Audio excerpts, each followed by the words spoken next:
Hello， 我是大脸喵。那平时呢，在制作角色的时候，经常需要制作腰带等这种类似的装备。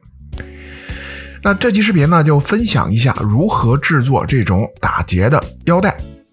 首先呢，将身体模型复制一个出来，这里只需要保留和腰带接触的这个部分就可以。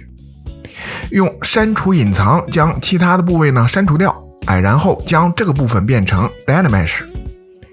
面数不要太多啊，它就是放置腰带的一个载体。如果面数太多的话呢，放置腰带的时候可能会卡住。简单的平滑处理一下，让模型更平整一点。接着使用镜像并焊接对称模型，然后键盘 B 键 C 键选择这个笔刷，按住鼠标，尽量呢从中间的位置拉到模型的外面，然后按住 Shift 就可以围绕着底下的模型生成一个腰带。这里呢要先松开鼠标，再松开 Shift。笔刷的大小呢决定腰带的粗细，根据自己的要求呢去调整就好了。有了这个笔刷，就可以比较轻松的制作各种带子了。然后拆分未遮罩点，将腰带分离出来。那么这个底下的辅助模型呢就可以删掉了。接着按法线分组，将模型分成不同的组。下一步按组抛光，让模型呢变得更平整一点。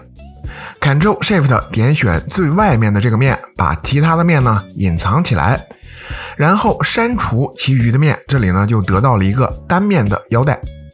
接着我们只需要调整这个模型，让它去契合角色的腰部，按照自己想要的方向去调整就可以了。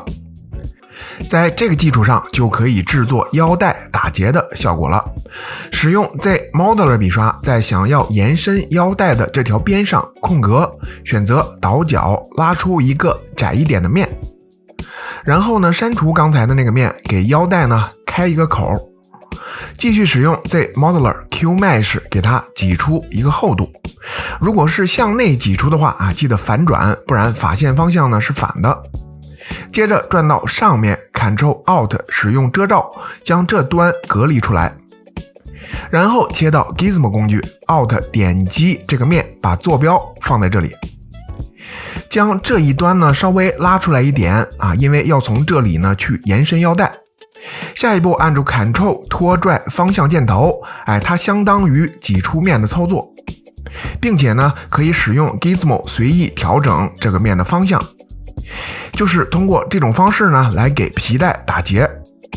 这个挤出功能的前提是模型必须要有厚度，是无法对单面模型操作的，这也是为什么要先挤出厚度再操作。只是需要多一些耐心，就是通过 Gizmo 拉伸，然后移动旋转，将这个打结的形状呢给做出来就好了。这个阶段不需要多精细不要想通过这种方式呢去得到完美形状，只需要几个关键的位置完成打结的结构就可以了。甚至互相有一些穿插也是没问题的，这里只要一个大的结构。完成后去掉遮罩，可以看到当前的这个形状呢是非常粗糙的。接着还是只保留前面的这个面，删掉其他面，变成单面的模型。为了方便观察，可以开启双面显示，然后使用 Z Modeler 在刚才挤出的这个边上空格，这里选择插入多边圆环，为挤出的形状插入一些边，增加它的细分。插入的边数呢不需要太多，合适就好。然后 Ctrl W 将整体变成一个组，在延伸出来的末端附近插入一条边插入的模式呢要换成单边圆环。按住 Alt 点击这个面，变成一个新的组。同样上面这一端呢也是一样的操作，将末端变成一个新的组。这两个面的作用呢是防止末端变形的不然末端很容易被平滑掉。接着在变形这里使用按组抛光，现在模型呢就变得比较顺滑了已经有那么一点意思了。如果没有刚才末端的两个模型，这里呢就会被平滑掉。就会变成这样。当然，如果你想要这样的效果啊，也可以不加。接下来呢，键盘 B 键 M 键选择这个拓扑移动笔刷，来调整这个结构的穿插关系。那使用这个笔刷去调整的时候呢，形状之间是互不影响的。当然，也可以使用遮罩的方式来调整。总之呢，就是要优化这个形状和结构。如果觉得模型不够整齐呢，还可以继续使用暗组抛光，就是这样的一个流程啊，可以一直调整抛光，直到满意为止。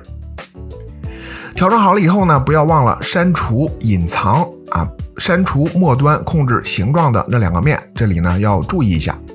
虽然肉眼看不到了，但是它们还在，记得删除。这样呢，就得到了一个打结腰带的基本形状。在这个基础上啊，去做造型，比如添加边框什么的，还可以通过动态细分给它添加厚度，根据自己的需求去制作想要的形状。形状确定好了以后呢，就可以给模型添加细节和纹理了。这里的难点呢是打结的这个结构啊，解决了它，后面的过程呢就没有什么太复杂的东西了。基本上就是这样的一个思路。当然，这个做好的基本形状呢，最好把它做成一个 insert mesh， 这样那么就可以随时把它用在别的模型上啊，不用每次都做一遍，还可以根据不同的需求去调整它的形状，非常方便。比如这里的第2条腰带就是用这样的思路做的，很省事儿。能力一般，水平有限，希望能帮助到你。这期的分享就到这里，感谢观看的你，我们下期见。